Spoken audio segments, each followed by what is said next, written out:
Lebih lengkap perkembangan penyidikan kasus pemilik daycare yang menganiaya anak akan dilaporkan oleh jurnalis Kompas TV. Sudah ada Atika Azura dari Pekanbaru Riau. Selamat pagi Atika. Atika, jadi apa sebenarnya yang menjadi motif pelaku ini tega menganiaya anak yang sedang dititipkan? Kalau tidak salah ini kalau kita lihat videonya bahkan direkam oleh salah satu mantan karyawannya.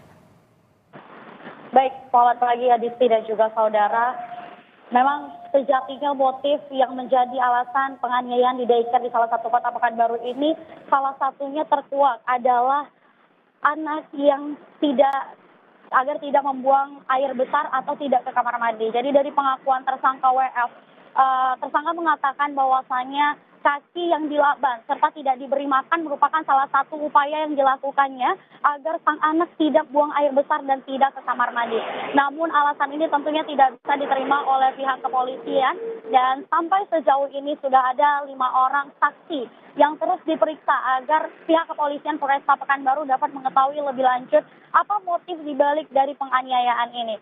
Serta seperti yang diketahui Adisti dan juga saudara, bahwasannya terkuaknya kasus daycare di kota Pekanbaru ini akibat adanya video yang direkam oleh mantan pengasuh dari daycare tersebut, di mana kejadiannya itu tepat di tanggal 26 Mei 2024. 26 Mei 2024 sang mantan karyawan ini memberitahu kepada orang tua korban, dan pada tanggal 31 Mei 2024 orang tua korban telah melaporkan kepada pihak kepolisian serta baru ditetapkan menjadi tersangka dan resmi ditutup daycare tersebut di bulan Agustus ini. Begitu laporan selengkapnya, Adisti.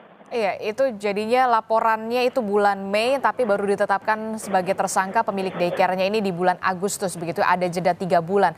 Nah, kalau kita melihat daycare tempat penitipan anak tersebut, informasinya benar tidak berizin dan sudah berapa lama ini beroperasi? Baik Adisti dan juga saudara, untuk izin operasi sendiri memang sejauh ini dari pihak kepolisian Polresta Pekanbaru serta dinas terkait, termasuk dinas pendidikan mengatakan bahwa daycare tersebut tidak berizin, dan untuk operasi sendiri kami belum mengetahui secara pasti kapan daycare ini berdiri. Yang jelas dari hasil pemantauan Polresta Pekanbaru memang terbukti bahwasannya daycare yang berbentuk seperti rumah ini belum ada izin sama sekali. Untuk itu Kak Seto sebagai Ketua LPAI juga mengatakan kepada Dinas Pendidikan untuk segera menutup daycare yang tidak berizin sehingga tidak ada terjadi kesalahan dan juga penganiayaan seperti ini kembali terjadi di Kota Pekanbaru, baik itu di Indonesia. Miris sekali ternyata daycare yang tempat lokasi tersebut tidak berizin, bahkan ada satu anak yang menjadi korban. Apakah polisi juga membuka posko aduan, kemungkinan masih ada korban-korban lainnya yang kemudian menjadi tindakan dugaan kekerasan ini?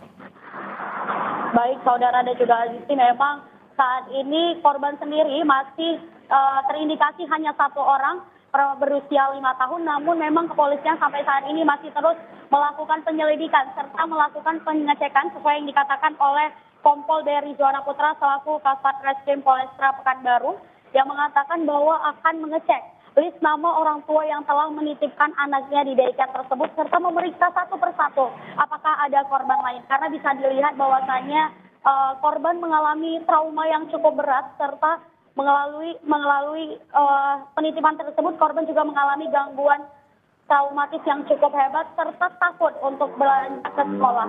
Sejauh ini hanya itu laporan yang bisa kami sampaikan, Adisti. Oke, terakhir singkat saja Azura, bagaimana proses pendampingan psikologi terhadap korban anak yang Anda sebutkan masih mengalami trauma? Baik Adisti, untuk penanganan korban sendiri saat ini LPAI Indonesia termasuk ketua yaitu Kak Seto telah turun tangan langsung ke Kota Pekanbaru untuk meninjau bagaimana keadaan sang anak, karena bisa dikatakan bahwasannya jangan sampai korban bisa dilupakan karena teganya perbuatan pelaku tersebut. Mungkin untuk pendampingan sendiri dari laporan yang kami dapatkan dari Kasat Reskrim Polresta Pekanbaru, mereka akan melakukan pengecekan psikologi secara mendalam terhadap anak tersebut sehingga itu juga bisa nantinya menjadi titik berat dalam melakukan penentuan hukum dari sang tersangka. Dan untuk pendampingan sendiri tentunya LPAI terus mengawal agar sang korban bisa mendapatkan pelayanan serta pengawalan dari dokter psikologis sehingga sang anak bisa kembali ceria seperti dahulu.